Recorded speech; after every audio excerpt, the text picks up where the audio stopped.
I'll share my screen with you as well too. I'm going to share my screen with you guys as well too. I'm just going to sort of share some high level, uh, just high level information with you guys. So thank you for tuning in. So let me give you a bit of introduction to myself. So today we're going to talk about Indian weddings 101. Okay, we're going to talk a bit about music, different playlists, but also about the weddings and how they're structured and what really happens in Indian weddings. So bit of background about myself. So my apologies, I took this slide out of my client presentation that I make.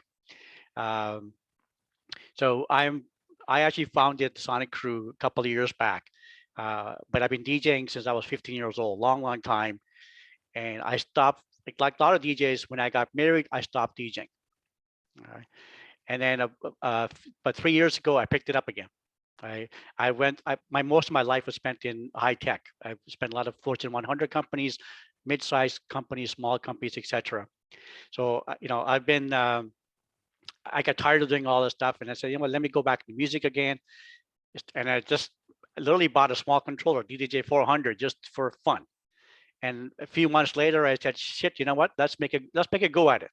But unfortunately, the timing was bad because COVID hit. Okay. But last year things started picking up for terms of gigs, and this year things have really picked up. So I'm happy that I'm back doing what I love doing. Just a bit of background as well. So I was born in India, and I moved to Canada when I was 11 years old. So I've lived here most of my life. All right. Now, what I'm going to share with you right now, when it comes to the Indian weddings, I'm going to share with you a couple of different things. One, you have to understand a bit about India before getting the wedding. So India has population about almost 1.4 billion people, which about 70% or so are Hindus. Okay, but within Hindus, there are so many differences. You can go from state to state, city to city, and it'd be big differences. Okay? India's got about 20 plus states. Each state basically speaks a different language. All right, so Hindi is the predominant language in India. So hence, when you hear of Bollywood, most of the music comes out of Bollywood is Hindi, because about 40% of the population in India speaks Hindi. We always joke that the only thing British ever did right when they came to India was they introduced English as a common language. That's the one way we actually communicate amongst each other within India, is using English. Okay. So I make that distinction because I myself, I was born in northern India, state of Punjab. Okay, so Punjabi music is very popular in India and all over India. Big Punjabi music is all about dancing and just having fun. All right, so I'm going to cover Punjabi music as well as Hindi music. But the other thing I want you to keep back in your mind is the three main religions in India. Right? They do things differently, but also they do things similarly. So the main religion is Hindu, but Hindu is more than a religion, and there are like 100 different ways of being a Hindu. And this discussion is not about that. I bring it up only because when you get into Hindu ceremonies, there are a lot of similarities, but also some unique differences between different cultures and different states, different families, different castes. I'm going to cover the high levels today. I'm not going to go into detail because there's too many details to get into. The other thing I want to cover is, so we got Hindus. Second main religion in India is Muslims. I'm not sure you guys know, but India's Muslim population is, if it's a separate country, I think it was the second largest or the largest Muslim country in the world. Okay, right now the largest country in the world Muslim population is Indonesia. But that's how many Muslims there are in India. Tons of them. Okay, I think over a couple of 100 million. And the third main religion is Sikhism. So I'm going to cover a bit of Sikhism. I mean, if you have Christians, I won't cover because most of you guys will already know about Christian religion. Just so you know, there are more Christians in India than there's a population in Canada. Canada's population is about 35 million people. So there are a lot of Christians even in India. And Jewish, I mean, every religion is represented in India. But I'm going to talk about the top three. All right. So as you have probably heard, many times people say that Indian weddings is not just a one-day event. It is a multi-day celebration that goes on. I've actually only hit the key things over here. There are more things that happen. I haven't talked about a lot of the details over here. I'm trying to keep it a high level, mainly because as a DJ, we'll probably get hired to do 1, 2, or 3 of these events. Okay? Most of the times, these are different days, but sometimes 2, 3 things could be combined into one event. So starting off on the left-hand side, right, this is like an engagement. So believe it or not, now there are 2 different ways. Let me back up a second. I'm not going to cover the differences between what we call arranged marriages versus love marriages. Okay, that has a distinction that comes into play a little bit. But the engagement is one of the ceremonies that's been happening this traditional way probably for a couple of hundred years now. All right, this is sometimes it happens literally a week before the wedding, even though the couple may have met a year or 2 years in advance. They may have, the groom may have already may propose to the bride a long time ago, but they may actually have the official engagement ceremony sometimes a week before. It doesn't happen as much anymore. And when I say anymore, I'm going to talk about everything we're talking about from here on, by the way, it is the way things happen in North America and Western Europe. Okay, for lack of better, in the Western world. India, in India, things will happen this way, but they're a lot more elaborate, a lot more grand, and they are a lot more formal. So I'm not going to talk about how things happen in India, more so outside of India. Right? So outside of India, the engagement, just like part of the culture we're living in, could happen a year in advance, 2 years in advance, 6 months, whatever. Okay, there are some families that are very, very orthodox and traditional who will still have the ceremony maybe a week to 2 weeks before the actual wedding. If that happens, that's a big party. That's just like a wedding ceremony. Okay? Yes, they have the specific rituals that they're going to perform, but essentially it becomes a big party as an opportunity for DJs to actually, get hired and play music. Okay? So that's one of the key events that typically happens about a week before. Then I'm going to go to the next event. This is called, based on what you're a Hindu, Sikh, or Muslim, or whatever, there are different names. It's called Haldi, in my language, Haldi, we call it. Basically, this is where happens 3 to 4 days before the wedding, and this is where the celebrations really get kicked off. Okay, so the bride will wear yellow clothes, and she gets smeared with turmeric paste. It's basically like flour, almost like a paste, and it's supposed to make her skin smoother and stuff like that. And after that, there are other few rituals, but after the rituals, there's a lot of singing, a lot of dancing, and there's tons of drinking. Now, I'm going to use the word drinking aside. For most Indian weddings, a lot of drinking, unless you get into what I call Orthodox families, a little much more traditional. The traditional doesn't matter if they're Hindu or Sikh or even Muslim, they won't drink. Right? But there'll still be a lot of dancing sometimes. Right? So that's an opportunity to actually go and play music. Okay? The next event that happens the next day, or sometimes these 2 things are combined into one day. You probably have seen a lot of women having henna designs on their hands and their feet. That's a special ceremony that happens. Okay, again, they'll apply the designs and henna, and they'll sing songs and dance again the whole night. It's another event. Sometimes Haldi and the Mehndi can happen the same day or the same night. Sometimes they're separated out. Okay, I'm seeing even today, the way I quote, way I've actually received some clients reaching out to me. Sometimes they'll actually have 3 different events. All right. Just so you guys know, as a background, since I got back into teaching again the last year or so, and I've found Vibo, and thanks to Michael, I was able to start getting going. Vibo's helped me quite a bit to organize everything. But at the same time, when I started, most of the weddings and most of the functions I'm doing, I'm going to say about 75% of them are non-Indian. Only a quarter of them are Indian. Right? And even the Indian ones, I'm going to use the term loosely. Sometimes you hear me use the word Indian or South Asian.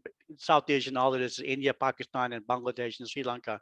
Same thing. When I say Indian, I mean the entire subcontinent. Right? All right, so we got the Mehndi event. So that's another opportunity to have a DJ performance. Then we have another day called Ladies Sangeet, and Sangeet, the word Sangeet basically literally means singing songs. Okay, so this is where, by the way, each one of these events, Haldi, Mehndi, and Ladies Sangeet, most times bride does it at her house, and the groom has the same ceremony happening at his house. Right, so you got at the same day, sometimes the same day, sometimes different days, but you got multiple of these functions going on between the groom and the bride. So ladies' heat really is an excuse for everyone to get together. A lot of a lot of families fly in, they're out of town. When they finally meet, this is an opportunity for them to meet before the wedding ceremony, and all we're doing is just having a lot of fun singing songs. It's a great opportunity to sell karaoke. Indian karaoke goes out really well with these kind of events. All right. They also, there's a thing I call here dolki. It's just I'm not sure if you guys ever seen it. It's an Indian drum. Right. It's a drum that sort of it's not a drum that goes on the ground. It's you actually hold it in your hands. It's got two. It's actually got leather skin on both sides and basically played on each side. Okay, that's a dhol, okay, or dolki, we call it Punjabi. That's used a lot. Okay, that provides, the beat for a lot of people. If they don't have a DJ or music being played, they'll just use the dolki to actually play music. Then we have the day of the wedding ceremony. I have more details on the next slide for the wedding ceremonies.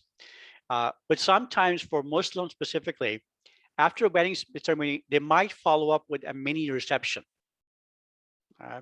So they may end up having a DJ for that day. Okay, so during a wedding ceremony, you don't really need a DJ per se because it's all standard rituals, no different than a Christian ceremony going on. But once that's finished, then a DJ comes in really, really handy to start supplying them with dancing music. Sometimes for Muslims' wedding, all they want is just background music if they're very traditional. And by that, what I mean is they might not want to have any dancing. Okay, so there's no dancing going on. All they want is background music. It could be both for reception as well as a mini reception after the ceremony. In both situations, it will follow similar kind of trend. Then you have the wedding reception. Right? These are, some of you guys who've done Indian weddings, you've probably seen them. They're grand affairs. Right? The amount of money these guys spend is crazy on the weddings. As I mentioned before, I've seen both, Indian weddings and Canadian weddings. And I can tell you the amount of money these guys spend is a lot more than Canadian weddings. And obviously there are a lot more people. But mind you, I'm seeing more and more Indian weddings in 150 people range now. So I still see 300-400 people, 500-600 people, but I'm also seeing 150 people as well too. So I'm not sure if because of COVID or because people have gotten a lot more, for whatever reason, they're beginning to sort of, I guess, pare back the guest list. Right? So the wedding reception, I'll cover that a bit, but I'll cover that more in my timeline to show you how that really goes. It's not that much different from a typical reception that happens in the Western world. Yeah. Now, one of the things I'm mentioning here is these ceremonies I mentioned, they're common to all three religions. So got to keep one thing in mind. In India, typically it used to be Hindu religion, going back 5,000 years. Then came the Muslims about 1,500 years ago.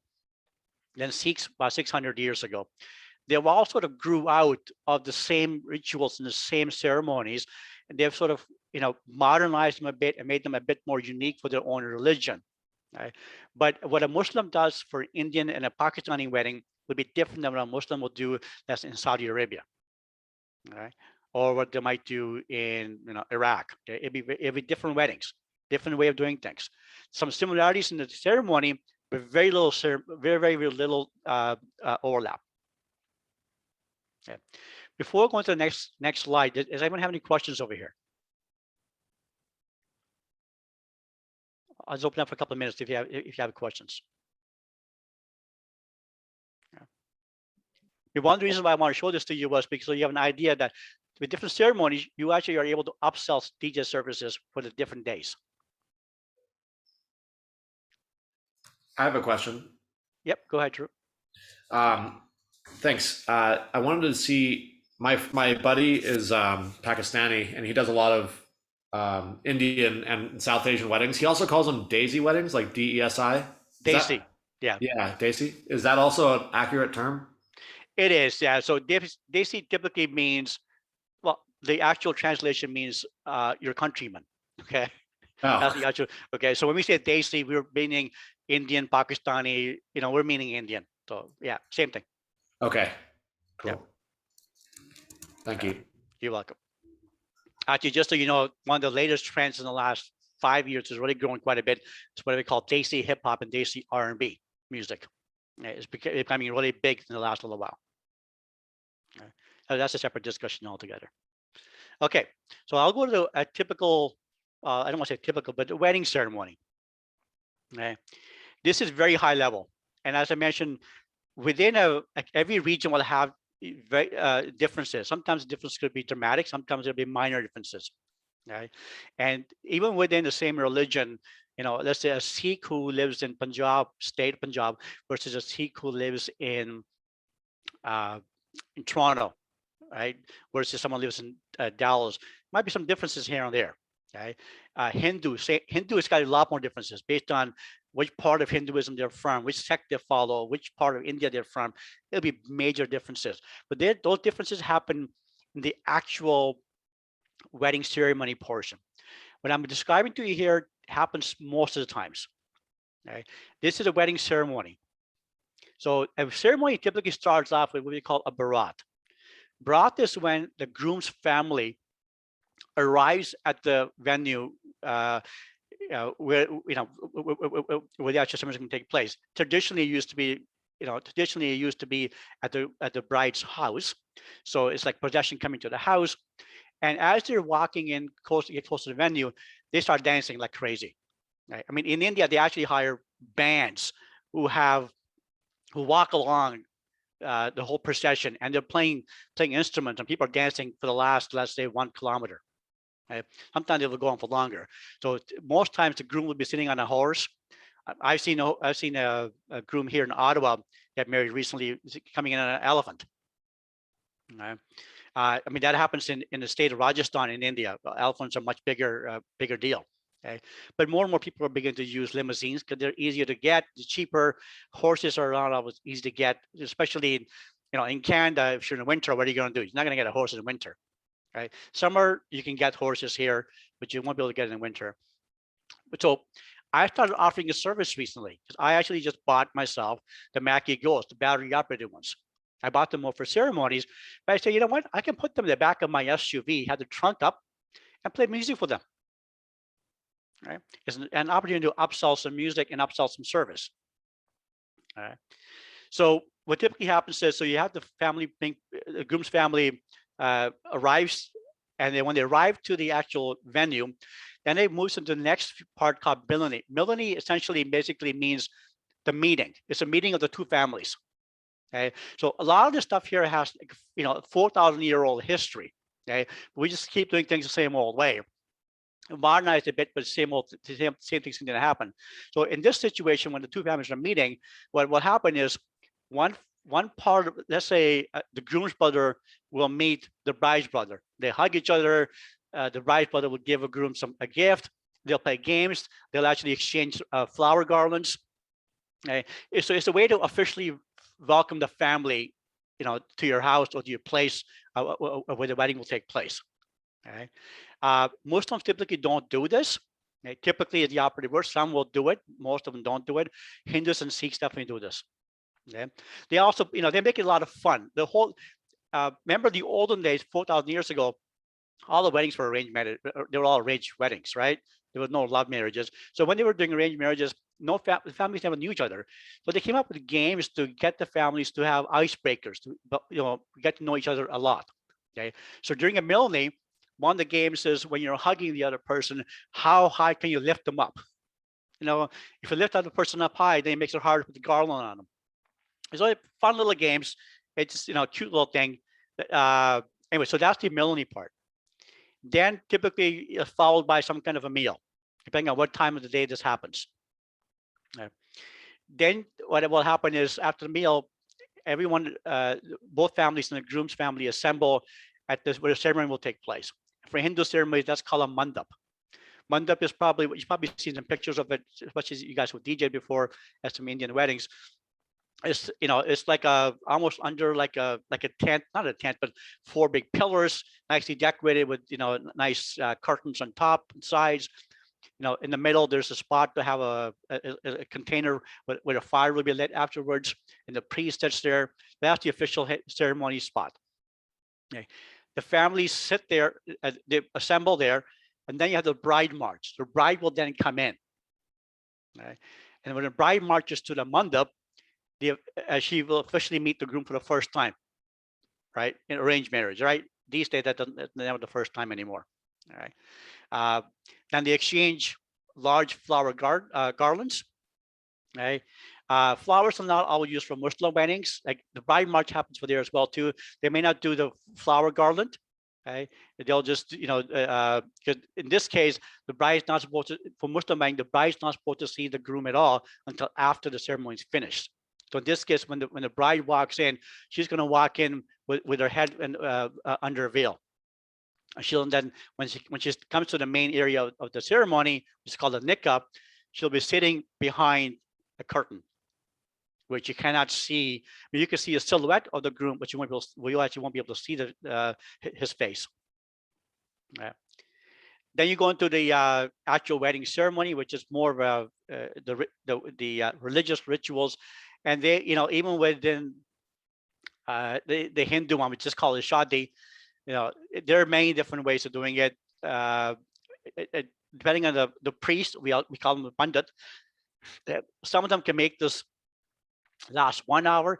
Some of them can, if they do the very traditional way, it can go for 3-4 hour ceremony. Okay, they can go long ceremonies. But most people these days in the Western world, you know, ask the priest to make it fast as possible. Okay. One of the key parts. So this is where some key steps there, which is similar to steps in Christian ceremonies, is you have the giving away. The father gives away the daughter. That's one of the part of the ceremony here.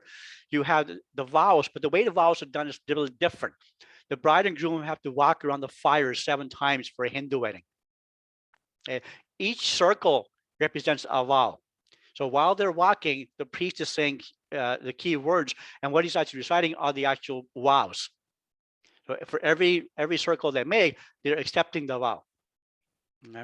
In the Sikh wedding, they walk around a holy book. There's no fire in the middle. It's a holy book. They walk around 4 times.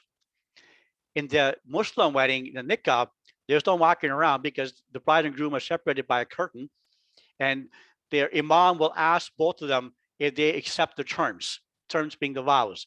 So, you know, he'll walk through, I think about 6-7 of them, and each one of them, both the bride and the groom have to say "Kabul," which means I accept. Okay, so the imam will say out the, you know, a vow.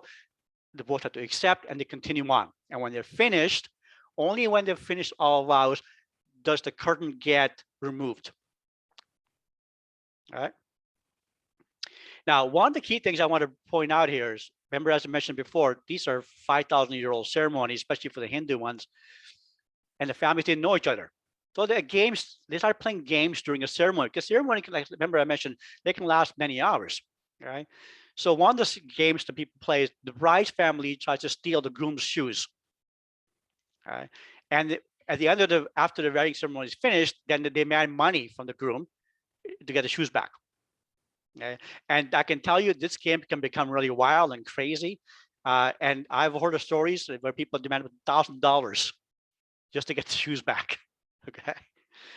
It can become really crazy, but it's fun, right? The whole idea is to make the ceremony fun for people who are not participating, which is most of the guests. Anyway, so after all this is done, then they're declared Mr. and Mrs. whatever. It's in the special chairs. And what will typically happen this time is when they're sitting in the chairs, the guests will then come to congratulate the couple. And a lot of times they'll give gifts and take pictures. And obviously, that's followed by a meal. And they have a special exit. This is one of the very emotional rituals that where the bride supposedly leaves her home for the, and then goes to her in-laws home. So it's called in Hindi is called Doli. Actually, Sikh is called Doli as well too. In Muslim, it's called Rukshat. I mention these things because there are different songs we can play for different times. Okay? That's the only reason why I mentioned this. So if you're DJing a wedding, there are different songs to play at the Barat, at the Milni, the Bride March, when they get proclaimed Mr. and Mrs. and so on. Okay, the different music to be played. Okay? That's the only reason why I'm mentioning this. Okay, well, actually, so I'm gonna now go to my go to a wedding reception, typical wedding reception. I'm going to show you guys a timeline. So, like many of you, I used an existing template that was already there, and I modified it for my purposes. Okay. So like a lot of you guys, I've got, get started here, general questions. I separated out, the wedding vendors information. I have my own information for DJ, or I have what information I'm bringing, stuff like that. DJ route, stuff like that. So a typical reception, you still have a cocktail hour, right? Or mocktail, whatever you want to call them. You'll have that somewhere in there, right? That's how things typically start off. I mentioned uplights here in case a client doesn't buy uplights, they see this, and it's a way for them to ask me questions later on. Okay. Then when the actual reception starts, you have same sort of thing as we typically do. You have introduction of the wedding party. Okay. What I left out here, because this is the same of any kind of wedding. Parents coming in, the rest of the wedding party, bride and groom, and the first dance, bride parent dance, groom parent dance, same thing, and the speech. You might have a blessing. Blessing typically might happen with a Muslim wedding, may not happen with a Hindu or a Sikh wedding. And then go to dinner and toast and cake cutting. What I have not put in here, and the only thing that differs is a lot of Indian weddings will have performances. And by that, what I mean is the bride or the groom's family, the cousins or whoever, brothers and sisters, they typically want to show their, the love for the couple by doing a dance routine, or they might sing a song. Okay, there'll be almost every wedding being to effect, even engagements will have some performances by family members. I can't remember a single time I've been to any one of these functions where I've now seen that in the last 25 years. Okay, so it's a very, very common thing. It might differ in the Muslim culture. If they're very, orthodox and very conservative, then they won't have that stuff. Right? But for the Hindu and the Sikh ones, you typically end up having, you have performances. I haven't put them in here because the placement typically varies a lot. Sometimes they might put them in the middle of even open dancing. Right? What I have put in here, which is specific, is sometimes they do the special exit not at the wedding ceremony, but they might do it at the wedding reception. So this is where we do the actual reception over here, and it's called a doli or a rukshat for Muslim. And for that, I've actually got different kind of song ideas. So I've actually created a South Asian playlist that I'll show you in a few minutes over here. But I have special playlists for different areas here. Let me see if I have. Okay, so I also have a nikah ceremony timeline. Okay, so this is a nikah ceremony. As you told me before the call, you may share more than one template or more than one event with the same client, depending on what they need. Like sometimes even three events, you'll split it into 3 separate Vibo events, correct? Correct. Thank you for that. Yeah, thanks, Michael. Yeah, I will break it up. The only time I would not break it up is if everything happens the same day. But whatever happens in one day. So let's say a wedding ceremony happens in the morning, and the wedding reception happens not in the morning, in the late afternoon, evening, and wedding reception follows. Then it's all like one big event. But if the wedding ceremony happens in the morning and the reception happens in the nighttime or evening, I'm going to treat them as 2 separate events. It just makes it easier to organize music, makes it easier to organize the timeline, because everything would be very, very different. So you basically have a template for every situation. Yeah. which you basically built probably the whole thing and then cloned and then deleted, or I assume. Correct. Oh yeah, I mean, I'm not going to create everything from scratch here. Yeah.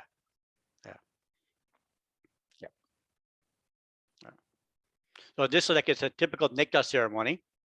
Okay. So I walked over some of the things, we talk about the barat, the welcome, and ceremony starts. You can have the background music playing, family introduction, groom entrance, bride march, the actual nikah ceremony. And they also have another event over here. This is where when the ceremony is finished and bride and groom sit next to each other, and for the first time, they uncover the veil and they can see each other. Okay. Then we have, most times they have this, but not every time. This is where the actual mini reception starts right afterwards. Bride comes back in again, and they introduced as Mr. and Mrs.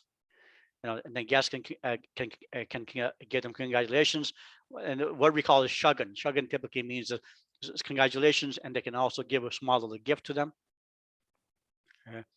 And it's the game I mentioned before. The shoe game.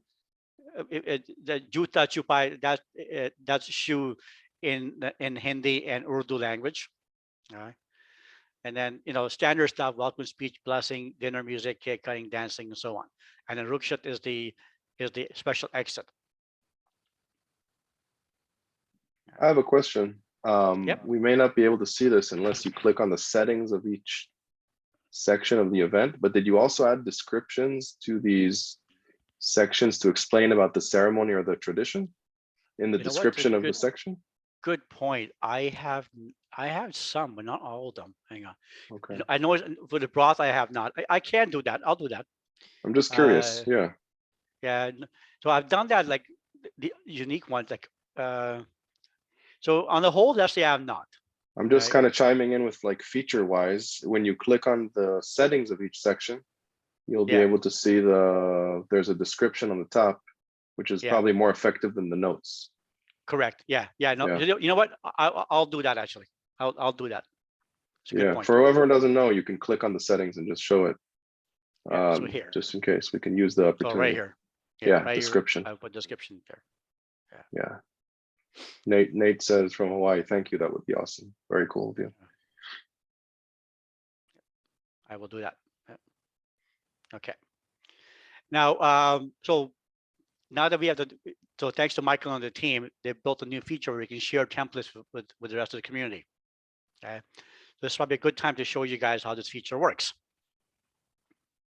So there's a new button on top over here called Share Template with Bible DJs.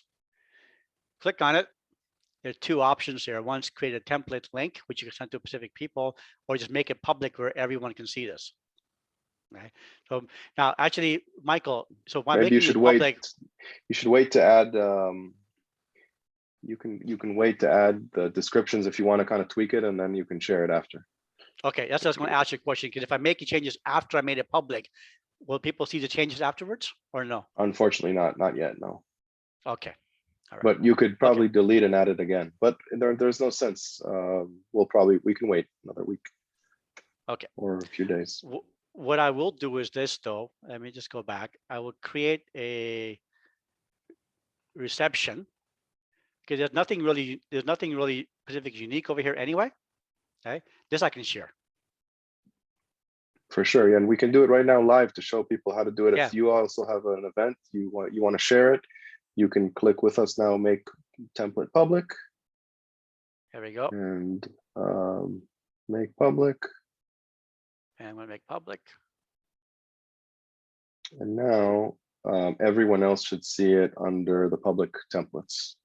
If you all refresh, I'm not sure you'll see it, but we will. So maybe we will actually. I see there was 34 before the call.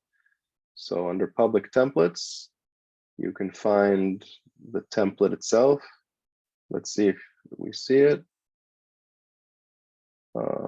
You may not see it because you shared it. Screen here. Yeah. And then basically what you do is you can hover above someone else's template, and you see there's little pluses on the side. You just add it to your template. So whoever wants to use Pardeep's template after the call, after he shares it, then you just go and clone it to your own templates. I think the reason you're not seeing it is because it's yours. Right. Yeah, I tested it before. It's gonna. Okay. I think you guys could check on your end, and it'll be there. Okay.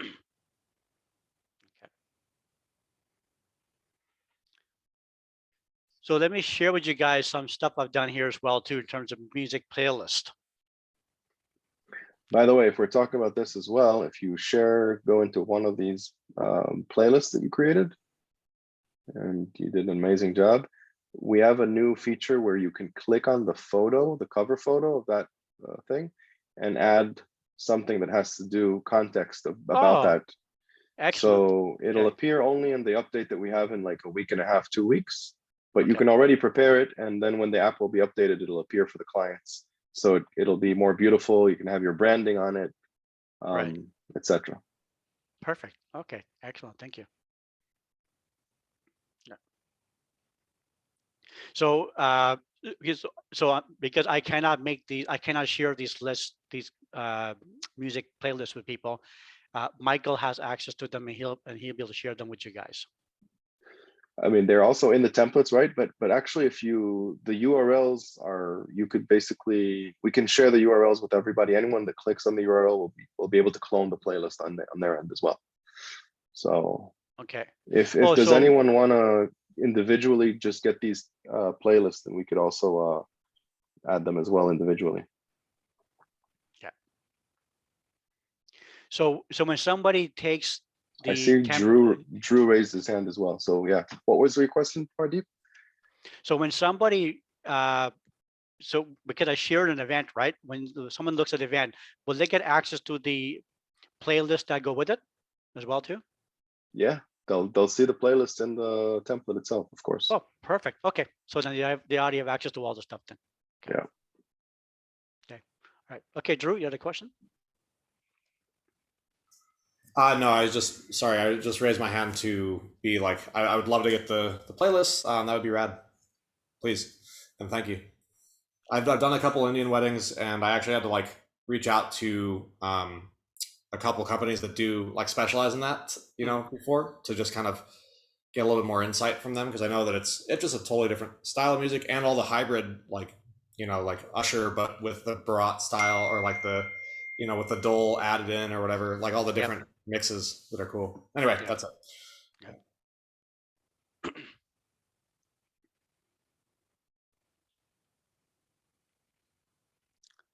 Okay, does anybody else have any other questions?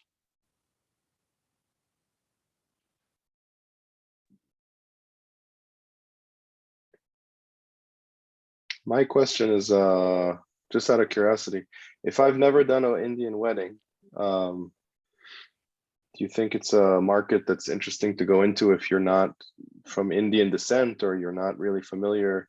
How quickly can I learn from it and kind of make money off of the, being a DJ? I want to increase my expertise. Would you recommend that for me as a DJ that wants to break into the Indian market? I would say definitely, but it depends on which region you're in.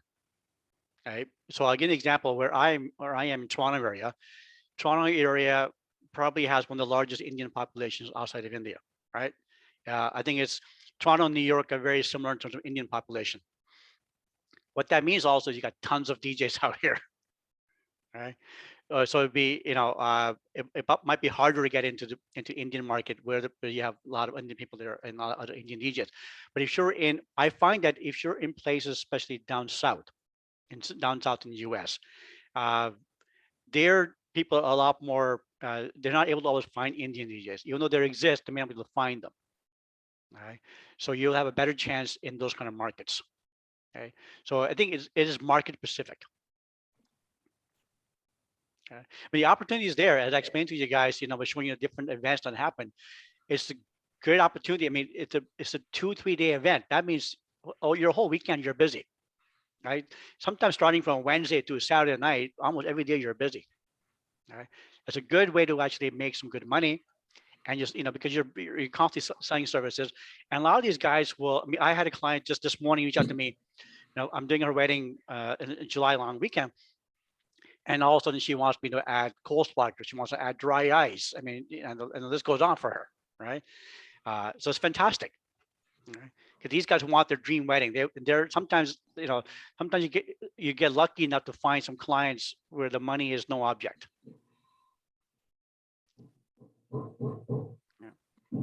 Could I add my 2 cents to this? Yeah, Tony, go ahead. Yep. Thank you. First of all, thank you for taking the opportunity to do this. It's something I would have loved to done. We do Indian events here in Arizona. I personally did not get started. I had actually lucky that I was able to come across an Indian gentleman that does that, and it's something he always enjoyed going to parties, and he said he wanted to do a DJ. So I brought him into the business. I showed him the American side, and he ended up turning on and just blowing up doing the Indian side. And he does all our Indian events, and pretty much everything you spoke to is I'm familiar with just because of doing it. But for my my view and the way my experience has always been, the client always seems to go to him for everything, even though it's my business. I set the prices, everything. They seem to be more comfortable with their own culture, instead of speaking to me as a Hispanic, because the only time I actually really get involved in the front end is when there's a mixed, wedding, American or Hispanic, because then I get to be involved a lot more versus me just working on the background. And as the owner of the company, I've noticed that it's better for them to deal with him in the Indian business than it is for me to try to speak to them and tell them about it. They just go to the language barrier is one downfall that I have that I'll probably never get to learn it, even though it's a beautiful language. But it seems to always go in that. So starting from, again, my 2 cents on this, starting into a business, it's always going to be best if there is an Indian DJ that you have the history and their culture for them to get into it a lot easier than, and that's the only reason why I got into it, because of him. Thank you again. Okay. No, Tony, I think that's a very good point. That's why I mentioned before, it's market specific, right? Some market where you don't have enough Indian DJs, people have no choice, right? They'll I have some very good friends, some DJs who are very good friends of mine. They're American, they're Canadian, right? They're Caucasian, yet they play a lot of Indian music. They'll play Filipino music. They'll play all different cultures, right? But depends on, I think they become successful because of where they are. There's no one else for them to compete against.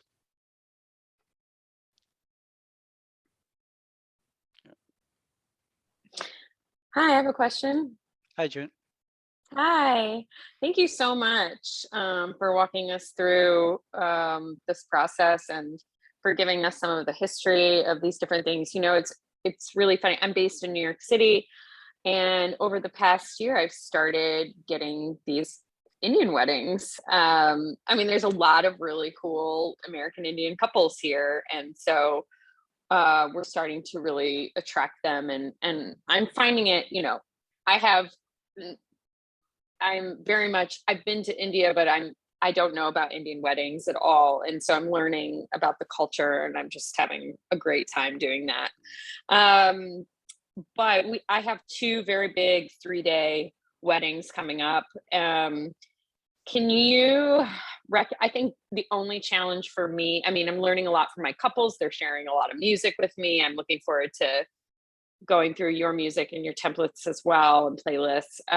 But can you give us any tips for those of us who like where to source music and how to stay on top of music that's trending? So when it comes to Indian music, there is no BPM Supreme or DJ City, right? There is none. There's one website that I use quite a bit for remixes. Okay, there are a lot of Indian songs, both in almost every Indian language, have been remixed into house, tech house, electro house, whatever different kind of house style, right? So a lot of faster paced house remixes. That website is called Here. Hang on, I always get this mixed up. Let me just type it up here. Hang on.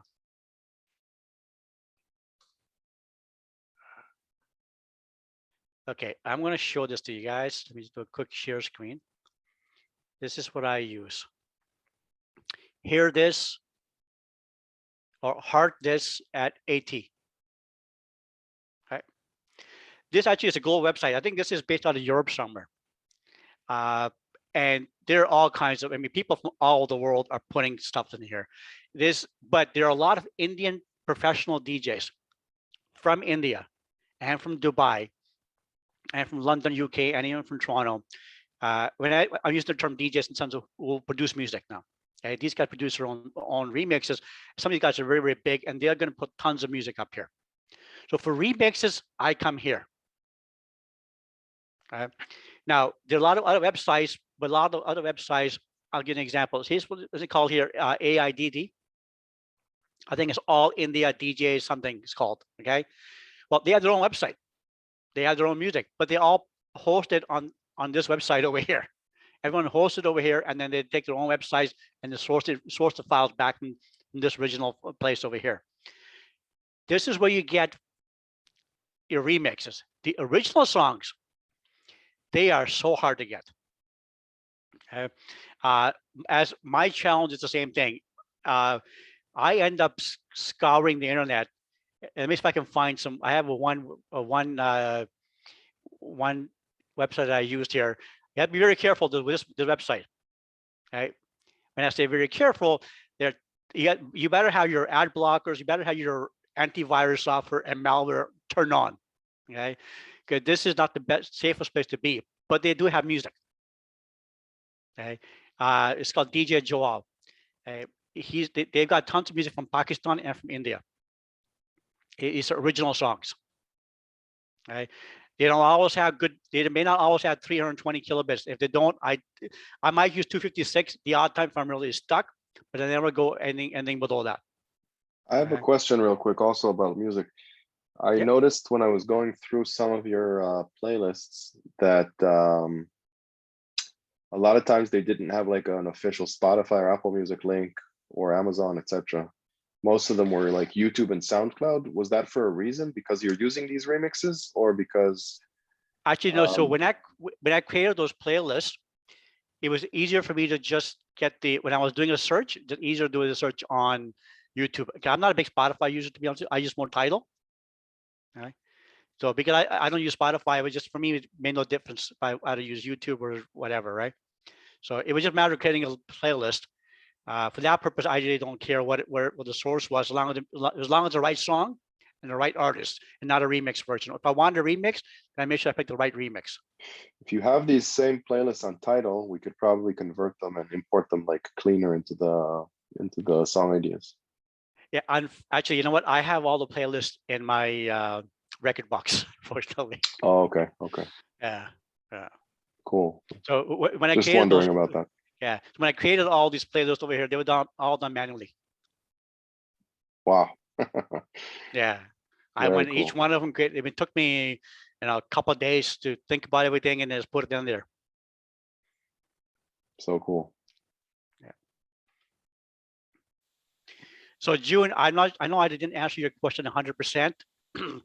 Sourcing of the Indian music is hard. And by the way, the odd time if someone requests a song, I have been known to go to YouTube and do a rip.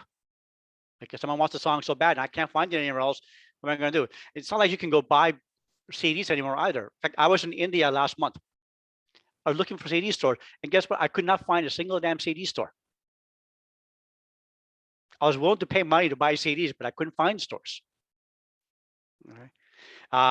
Now, having said that, Tidal actually is a good source. So is Spotify for Indian music. They do have original songs there. Okay. So I use Tidal all the times because whatever software you're using, Rekordbox, Route, or whatever, I know Spotify has a lot of Indian music. There are other Indian streaming music services as well too, but none of them will link with our DJ software.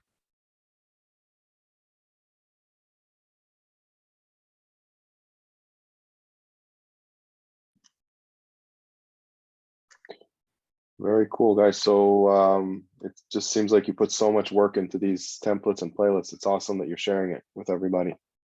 So I wanted to keep this call under the hour. So we have about 7-10 minutes to see if there's more information or questions from anybody. This is the time to chime in and ask anything you want. See, Brian. I got a question. Pardeep, like as far as like programming, music for a party, how would you personally go about it as far as like, like different styles of music and such, like I don't know where to begin even like with Indian music, but as far as like, well, what's your philosophy as far as like programming the night, So, I asked, like, one of the most important things I want to understand from a couple is what kind of music do they want? And by that, what I mean is it they want predominantly Hindi music, which is Bollywood, okay? But even there, you get the old school, mid school, new school. So which school? How far do you want to go back, right? Do you want Punjabi music? So which language do you want? That's the first question. Okay. I mainly do Hindi and I do Punjabi. Okay. I got some Tamil music. The Tamil is the next big language in India. Okay. I'm not a Tamil expert at all. Okay. But so that's the first question. What language? Okay. Then within that, even within, like, when it comes to Indian music, both Hindi, Punjabi, then the question is, do you want typical music, like pop music, stuff that's played in movies, or do you want, again, stuff that's off? So let me back up a second. Big difference between Indian music and rest of the world is this. As you probably know, most music in India comes from Bollywood. Unfortunately, in Bollywood, the way the system works is the producer who produces a movie owns the rights to every song, every song. Doesn't matter who sings it. That artist does not control that tune. Okay, so you have these artists who've been singing in India for decades, world-renowned artists, but they have no rights over the music. Someone else controls the rights. Okay, so because of these things over here, you have very, very few. In the last 5 to 10 years, you started having other artists come out of India who are not related to the music industry. They're independents. Those music are typically easier to find. Oh, sorry, harder to find, but easy to get if you can find them. They're easy to get. Right? You can pay them. So that's my next question to the wedding couple: which music you want to get, right? Do you want the stuff everyone knows, which is from movies, or other stuff which is becoming more and more popular? I remember I mentioned Desi rap or Indian rap and hip hop and R&B. It's becoming big these days. Okay? These artists have nothing to do with the film industry. Some of them, film industry just hire some of them to play soundtracks for the movies, but most of these guys are independents. I have that whole different music selection to pick from. So once you have an idea what kind of music they want, then it's a matter of planning out, no different than anything else, right? Once a open dancing portion gets going, you start off with a couple of bangers. My style of playing, and I use the story a lot, is when I got married, almost 30 years ago. Okay, when I got married, the very first song that the DJ played, it basically translates to "Today is my best friend's wedding." It's fast-paced Bangla dance. Every single person in that room, and we had 350 people, 400 people, every single person was on the dance floor dancing. Great beat, great lyrics, because it's my friend's wedding. All right. I tried to go out for those kind of songs that were going to get people on the dance floor. Now, here's the key thing. Most Indian weddings, especially, so my experience is in Toronto area being the home to Drake. Okay. Everyone loves Drake here, right? Every Indian wedding, you got to play tons of Drake stuff, right? And they go back between Indian music and English music and Latin music these days, right? So I'm going back and forth between Hindi, Punjabi, the two Indian main languages, and then not the main languages, but the main music, and then English. English, it becomes all kinds of English music, and then you've got Latin music. Okay, and one thing I noticed in a lot of these weddings is, as a DJ, it sometimes irks me because 90% of my stuff when I transition songs is beat matched. The other 10% I don't beat match because this is where I started going from very, very fast music into, let's say, hip hop, right away. Because someone wants to listen to Drake. You go from 125 BPM to 90 BPM right away, right? It happens a lot, right? I mean, as mobile DJs, we're used to this kind of stuff. So you're going to see a lot of big shifts in BPM. All right. So in terms of playing, it becomes, we do for any wedding. For the first hour I tend to play even some older school Indian music to make the older people happy. Sometimes I'll play old songs remixed into newer versions, which keeps the older people happy because they recognize the lyrics, and the newer people happy because it's newer beats. Okay, this is where I mentioned the other website I go to hear this, where you can get a lot of remixes. Okay, so I use the first hour for that kind of stuff. But the key question is, what language do they want? Right, and Western programming is not that different from any other wedding then. Do you have all these questions in some of your templates, like, or do you ask them before you even send them the template itself? The specific question I ask them before I make it a template, because I want to know, I want to make sure I'm the right DJ. If they want a certain language that I'm not familiar with, I'll turn it down right away. Yeah, and I will. I mean, it's not fair to them, for me to have to learn a new language and music for a new language like that, because typically these things happen. They want you to next month or so, and you guys, we're all busy with other events we're doing. All right. We had 2 questions here in the chat. Nate is asking, any strong do's or don'ts for DJing an Indian wedding?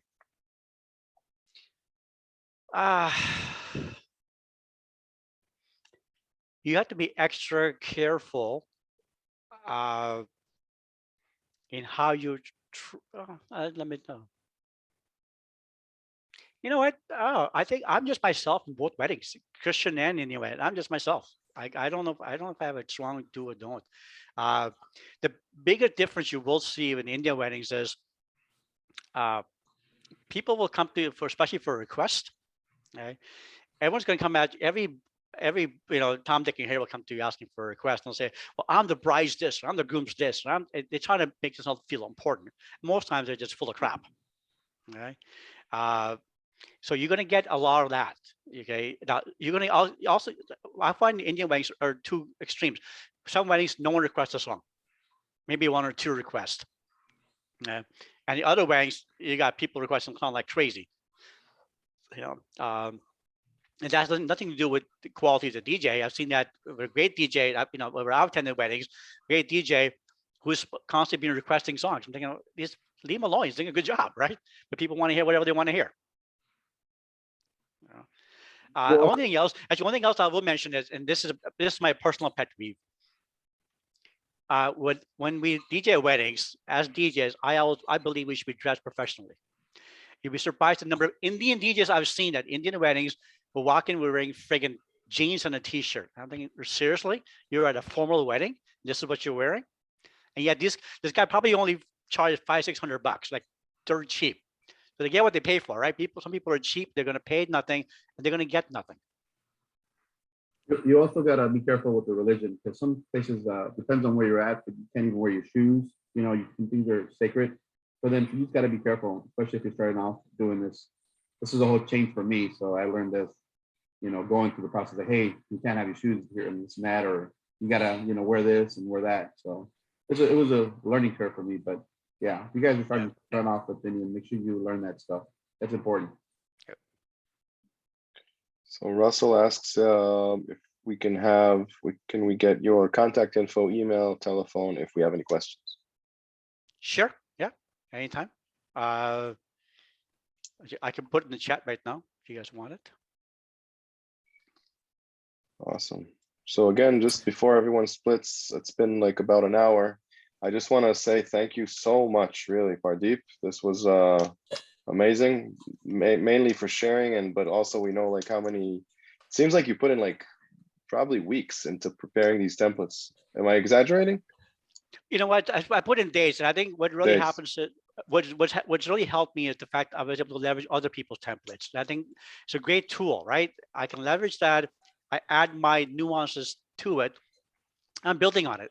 I'm building, and that's why I'm open to sharing this stuff with everybody else. I want you to build off of what I've got, because June, what's happening for you in New York? Actually, luckily, New York will be very different. It's very similar to what happens in Toronto. I've been to my niece, my nephew got married in New York a couple of years ago. So it's very similar to Toronto. Arizona will be different, because it's a totally different market, and the Indian community is not as big there as it is other places. And in Arizona, because I have some friends that live in Phoenix area, you don't just have Hindus. You've got like Hindus from Northeast India, Bengalis. You've got I mean, there's so many different unique differences there. Where at least Toronto and New York, most of the population is what I call Punjabi population. It's similar, right? Not 100%, but most of it, right? So I'm happy to share this with you guys. Vibo's helped me a lot. It's a great tool for me. My clients, most of them love it. Some of them don't use it. That's to be expected, right? But people who use it love it. Okay, and it makes my job easier. And I want to make sure that I can, if much that I can share back with the community, I'm happy to. Hey, Pardeep, thank you so much for this. Just a quick question for you. Like on average, in comparison to like traditional or Christian weddings, how far out or how soon do most Indians book you or, start to look for DJs? It's no different than Christian weddings. And I think it's market specific. I've had people requesting me a year in advance, some a month in advance. I think right now it's not a good, I would say we can't really come to any conclusions with the current trends because of COVID. There's a lot of pent up demand. People delayed things. So I think I don't really have an average for you because I re-entered the industry fully last year. So I can't tell you the current, I used to DJ, when I used to DJ before a long time ago, it was very different than what it is today. Thank you. Appreciate that. Yeah. Having said that, I had someone reach out to me 2 days ago at 5 p.m. to DJ an event at 7 p.m. that same day. And I said, are you crazy? 2 hours from now? Thanks, but no thanks. Awesome. Great, guys. So thank you so much. Unless there's anyone with the last question, thank you for joining. Again, Pardeep, thank you. Pardeep Michael, thank you. is a DJ using Vibo. Like literally, he's doing this out of 100% willingness to help. Yeah. So I very much appreciate you. And thank you everybody for joining. Great to see the faces and the names. See you on the next webinar, and you'll be sharing your templates shortly with everyone. I will. Yes. And thank you so much, man. All right, I'll stop the recording here.